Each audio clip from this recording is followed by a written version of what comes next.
Story 1. The Mimic in the Victorian Manse. I was a broke college student living in Boston, trying to juggle tuition and rent. When my professor, Dr. Eris, asked if I wanted to house-sit his historic Victorian home in Salem for 2 weeks while he took his family to Greece, I jumped at the chance. The pay was incredible, and it meant 2 weeks away from my cramped dorm room. The house was beautiful, but imposing. 3 stories of dark wood, stained glass, and narrow hallways that smelled of old paper and cedar. Dr. Eris had 3 cats, Luna, Sol, and Jasper. They were sweet, clingy things that followed me everywhere. The first few days were fine. I studied in the library, fed the cats, and enjoyed the solitude. But on the 4th night, the atmosphere shifted. My boyfriend, Mark, came over for dinner. He's usually a skeptic, the kind of guy who laughs at horror movies. But halfway through eating pizza in the living room, he got quiet. "Do you feel that?" he asked, rubbing his arms. "It feels heavy in here." Like the air pressure dropped. "It's an old house, Mark. It's drafty," I said, though I felt it too. A cold, static charge that made the hair on my arms stand up. Mark left around midnight. He begged me to come with him, saying he had a bad gut feeling, but I refused. I needed the money, and leaving the cats alone overnight was a deal breaker. I locked the heavy oak front door, set the alarm, and went to bed in the guest room on the 2nd floor. Around 2 a.m. I woke up. The TV in the corner of the room had turned on. It wasn't playing a show. It was just static, white noise hissing at full volume. I grabbed the remote and turned it off. 5 seconds later, it clicked back on. Hiss. I unplugged it from the wall. The silence that followed was deafening. I tried to go back to sleep, but 10 minutes later, I heard it. From the floor below me, specifically from the kitchen area, came a sound. It was a baby crying. Not a kitten mewling. A human infant, wailing in distress. My blood ran cold. Dr. Eris didn't have a baby. I remembered reading that some cats can mimic baby cries to get attention. I grabbed my phone for a flashlight and crept into the hallway. "Jasper?" "Luna?" I whispered. I walked down the creaky main staircase. The crying got louder. It was coming from the basement door, which was located in the kitchen. I opened the basement door. The wailing stopped instantly. I shined my light down the stairs. Sitting on the bottom step was Jasper, the orange tabby. He looked up at me, blinked, and trotted up the stairs, purring. "Okay," I exhaled, picking him up. "You little weirdo. You scared me." I brought him upstairs and locked him in the bedroom with me. The next night, Mark came over again. We were watching a movie when the sound started again. This time, it wasn't a baby. It was a woman weeping. Low, mournful sobs echoing up from the ventilation grates. Mark paused the movie. "What the hell is that?" "It's the cats," I said, my voice trembling. "They make weird noises in the basement." "That is not a cat," Mark whispered. We went to the kitchen. The sound was distinct now. It was coming from the basement again. But this time, it sounded like me. It sounded like a recording of my own voice, sobbing, playing on a loop. I looked at the kitchen counter. All 3 cats, Luna, Sol, and Jasper, were sitting there, eating their dinner. They weren't in the basement. Mark grabbed a steak knife from the block. "Stay here." He opened the basement door. The sobbing stopped. Silence. He went down. I waited at the top of the stairs, my heart hammering against my ribs. "Mark? There's nothing here," he called up. "Just the furnace and some boxes." He came back up, looking pale. "Let's just leave. Now." I grabbed my backpack. As we were putting our shoes on by the front door, we heard it again.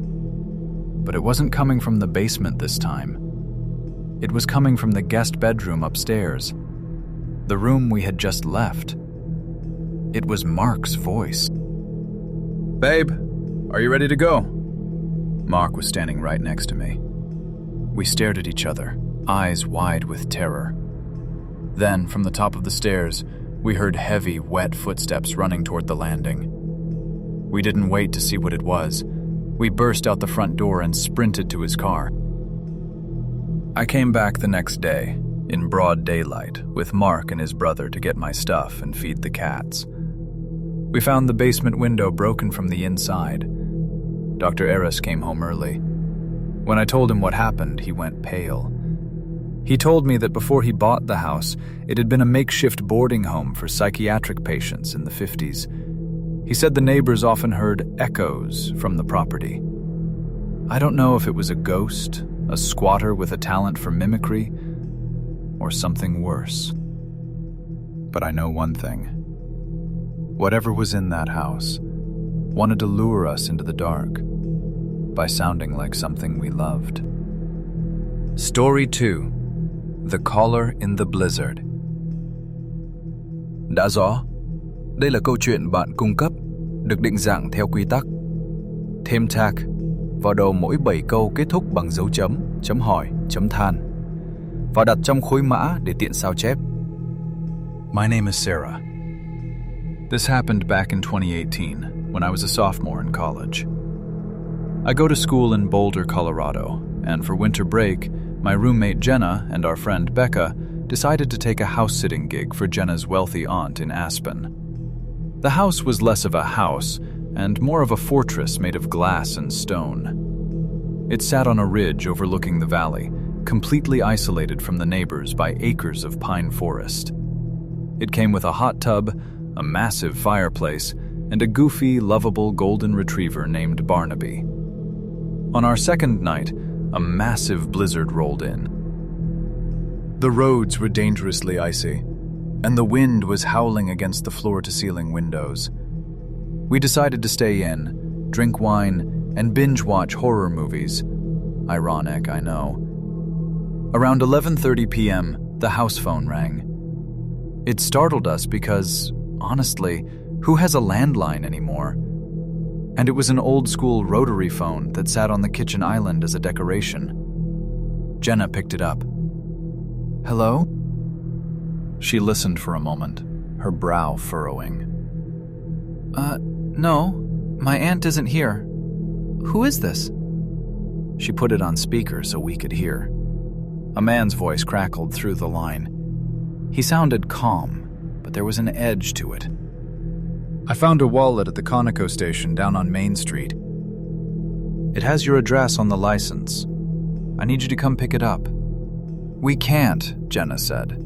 "We're snowed in, and my aunt is in Europe. Are you sure it's her wallet?" "It's her wallet," the man insisted. "You need to come get it. Now. I can't wait here all night." "Just leave it with the clerk," Becca chimed in. The man's tone shifted. He wasn't polite anymore. "Don't be difficult.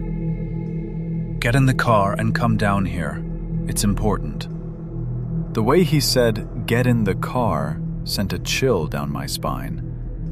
It felt like a command. Jenna hung up. That was weird. Why wouldn't he just leave it? We tried to brush it off, but the vibe in the house had changed. We locked all the doors, or so we thought. The house was massive, with multiple sliding glass doors leading to the wraparound deck. We moved to the main living room, which had a huge, sunken couch facing the fireplace. Behind the couch was the open-concept kitchen and dining area. Beyond that was a wall of windows looking out into the pitch-black storm. We watched movies for a few more hours, trying to ignore the wind. Barnaby, the dog, was snoring on the rug. Around 3 a.m. the movie ended. The room was silent except for the crackling fire. I was sitting on the edge of the couch, facing the kitchen. I stretched, yawning, and glanced toward the breakfast nook. My heart stopped. Standing in the shadows of the kitchen, right next to the refrigerator, was a figure. At first, I thought it was a shadow cast by the fire, but then the figure moved. It was a man. He was dressed entirely in black ski gear, heavy parka, snow pants, gloves, and he was wearing a full-face ski mask with reflective goggles pulled down over his eyes. He wasn't looting. He wasn't moving toward us. He was just leaning against the counter, watching us. I froze. My brain couldn't process it. How long has he been there? I kicked Jenna's leg hard. "Jenna," I whispered, my voice barely audible. "Kitchen." Jenna turned.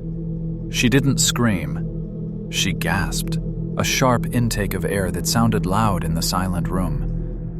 The man saw us notice him. He didn't run. He didn't lunge. He slowly raised a gloved finger to where his mouth would be under the mask. Shh. Then he reached into his pocket and pulled out something small and leather. A wallet. He tossed it onto the kitchen counter. Thud. It was the wallet he had called about. He hadn't been at the gas station. He had been outside the house. Or worse, he had been inside when he made the call from a cell phone, trying to lure us out into the storm so he could do whatever he planned to do. Becca screamed, "Get out!" The dog, Barnaby, finally woke up. He scrambled to his feet, barking wildly, but he was too scared to approach the figure. The man tilted his head, staring at us through those reflective goggles. Then, with terrifying calmness, he turned and walked out through the mudroom door. We heard the door click shut. We bolted to the master bedroom, locked the heavy door, and huddled in the closet with the dog until the police arrived 20 minutes later. The police found wet boot prints all over the house. He had entered through an unlocked side door in the garage hours earlier. The footprints showed that he had been standing in the hallway, listening to us. He had walked into the kitchen while we were watching the movie. He had been standing behind us for at least an hour. They never caught him. The wallet on the counter? It was empty. It belonged to Jenna's aunt, but it had been stolen from her car in the driveway weeks before she left for Europe. He had kept it as a prop. A lure. I don't house sit anymore, and I don't answer landlines. Story 3. The African Grey. Story 3. The African Grey. I work as a freelance archivist in Los Angeles. It doesn't pay much, so I supplement my income by pet sitting for wealthy clients in the hills. Usually it's just feeding designer dogs and making sure their pools don't overflow. Last October, I landed a gig for a man named Arthur. He was a retired music producer living in a stunning, glass-walled house in Laurel Canyon. The pay was $500 a weekend, which was double my usual rate. Arthur was eccentric. He was in his 60s, wearing silk pajamas at 2 p.m., and he had a very specific set of instructions. "Don't go into the master suite," he told me, pointing to a heavy wooden door at the end of the hall. "And don't mind Echo. He has a colorful vocabulary." Echo was an African grey parrot. If you know birds, you know greys are terrifyingly smart. They don't just mimic sounds, they mimic voices. Echo lived in a massive aviary cage in the living room. Arthur left for a business trip to Tokyo on Friday afternoon. I watched his limo pull away down the winding canyon road. The first night was uneventful. I fed Echo, who just stared at me with those bead-like, intelligent eyes. I watched Netflix and fell asleep in the guest room. The weirdness started on Saturday night. I was reading in the living room around 11 p.m. The house was dead silent, suspended over the canyon. Suddenly, Echo fluffed his feathers and spoke. "Good girl," he whispered. It wasn't a bird voice. It was a perfect recording of Arthur's deep, gravelly baritone. I laughed nervously. "Quiet, Echo." "Shh," Echo hissed. "Don't wake her up." A chill ran down my spine. That wasn't a phrase you teach a bird. That was contextual. I covered the cage and went to bed. I locked the guest bedroom door, a habit from living in the city. Around 3 a.m., I woke up. I didn't know why. The room was pitch black. Then I heard it. The sound of a door handle turning. Jiggle. Jiggle. My eyes shot to my bedroom door. The knob was moving. Someone was trying to get in. I froze, pulling the duvet up to my chin. Maybe it's a draft? Maybe the latch is loose. Then, a soft scratching sound on the wood. My phone buzzed on the nightstand. The screen lit up the room like a spotlight. It was a text from Arthur. Arthur. Echo gets restless at night. If you hear noises, it's just the bird throwing toys. Go back to sleep. I stared at the screen. The timestamp was 3:02 a.m. If Arthur was in Tokyo, it would be the middle of the afternoon there. Why was he texting me the second I woke up? The scratching at the door stopped. I didn't sleep the rest of the night. Sunday morning, I was packing my bag, ready to get the hell out of there. I went to the kitchen to get coffee. Echo was agitated. He was pacing back and forth on his perch, bobbing his head. When he saw me, he started making a sound that made my stomach turn. Click, whir, click. It was the sound of a camera shutter, taking rapid-fire photos. Then he looked toward the hallway, specifically toward the locked master suite that Arthur had told me not to enter. "She's leaving," Echo squawked, again in Arthur's voice. "Stop her!" My blood turned to ice. The bird wasn't repeating old phrases. He was reacting to now. I looked at the master bedroom door. There was no light coming from under it. But I heard something. A floorboard creak. From inside the locked room. Then, a cough. A dry, stifled cough. Arthur wasn't in Tokyo. He was in the master suite. He had been there the whole weekend. I grabbed my keys and my bag. I didn't check the other rooms. I didn't say goodbye to the bird. I ran for the front door. As my hand touched the knob, my phone buzzed again. "Arthur, where are you going? The weekend isn't over." I threw the door open and sprinted to my car. As I fumbled with the ignition, I looked back at the house. The master bedroom had a sliding glass door that opened onto a balcony overlooking the driveway. The curtains were parted. Standing there, wearing his silk pajamas, was Arthur. He wasn't smiling. He was holding a camera with a long telephoto lens pointed right at me. I peeled out of the driveway, scraping the side of my car against the canyon wall, and didn't stop until I hit Sunset Boulevard. I went to the police. They did a welfare check. Arthur claimed he had come home early because his trip was canceled. He showed them flight tickets, probably fake or unused. Since he owned the house and I had a key, there was no breaking and entering. But when I got home and unpacked my bag, I found something that made me vomit.